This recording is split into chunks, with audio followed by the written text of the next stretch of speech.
السلام عليكم ورحمه الله وبركاته. ازيكم يا حبايبي، عاملين ايه؟ النهارده حبيت اعمل معاكم المخلل المشكل او الترشي البلدي. احنا عملناه قبل كده في فيديو، بس النهارده هنعمله علشان سفره رمضان. ده هنفتح عليه بعد اسبوع يا جماعه، يعني هنعمله النهارده نفتح عليه في اول اسبوع من تاني اسبوع من شهر رمضان باذن الله. فدلوقتي تعالوا نشوف المقادير مع بعض. دي قرنبيطه مقطعاها بالشكل ده، وردات صغيره بالشكل ده حبايبي، وكيلو ونص جزر. طبعا حضرتك تقدري تعملي الكميه اللي عايزاها. كيلو ونص جزر وحبيتين بنجر مقطعه كده صوابع، وربع كيلو فلفل حامي، ممكن تستغني عنه او ممكن تحطي رومي.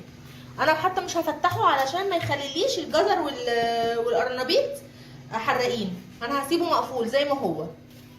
وده انا جايباه من عند العطار ب5 جنيه عصفر، ونص معلقه ملح ليمون، وحاطه ميه على النار تغلي. تعالوا نشوف هنعمل ايه ونكمل الوصفه مع بعض. دلوقتي يا حبايبي اول ما الميه تغلي بالشكل ده هبتدي اضيف نص معلقه الملح ليمون، وهضيف العصفر، هبتدي اضيف 8 معالق ملح، 8 علشان الكميه اللي معايا. طبعا حضرتك تقدري تويميها على حسب الكميه، يعني احنا لو هنقول بالكيلو مثلا دول حوالي 3 كيلو ونص معايا قرون قرنبيط اسفه وجزر وفلفل والبنجر. هحط 8 معالق ملح، 1 2 3 4 5 6 7 8 معالق ملح. هبتدي اقلبها كده.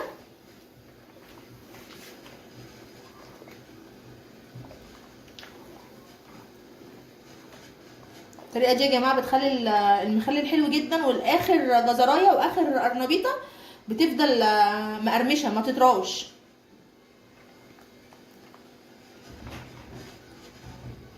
طب دلوقتي اول ما يغلي، اول ما يبتدي الميه دي تغلي تاني هنشوف هنعمل فيها ايه.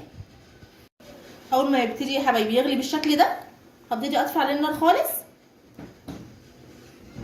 وهضيف له القرنبيط.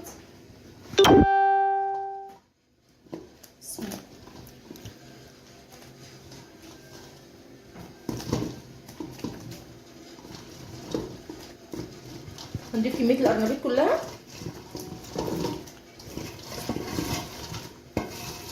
بالشكل ده، هبتدي اديله تقليبه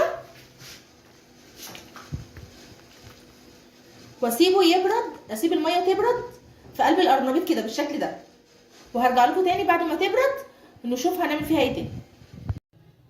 ودلوقتي يا حبايبي بعد ما الميه بردت خالص وحطينا فيها القرنبيط بالشكل ده، هو القرنبيط حبايبي ما استواش، هو بس خد السخونيه بتاعه الميه. هبتدي اضيف البنجر والفلفل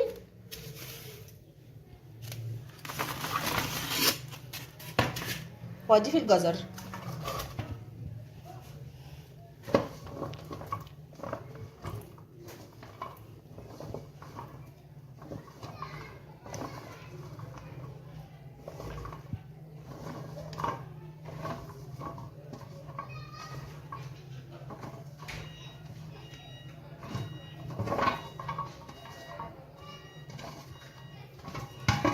هبتدي اقلبه كله مع بعضه،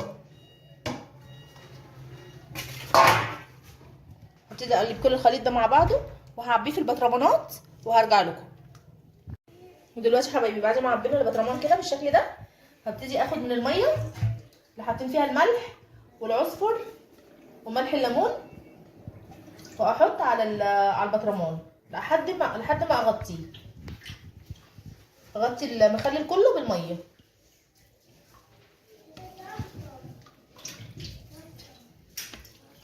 بالشكل ده.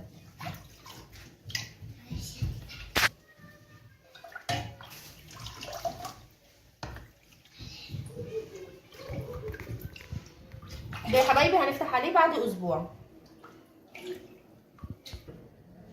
ودلوقتي يا حبايبي بعد ما عبيناه كله بالشكل ده وحطينا الميه لحد ما غطينا المخلل من فوق، ده يا حبايبي بقيه الخلطه انا صفيتها بمصفى وحطيتها على الوش. هنبتدي نضيف على الوش زيت عشان بس يحفظها مش اكتر، على وش البطرمان بالشكل ده.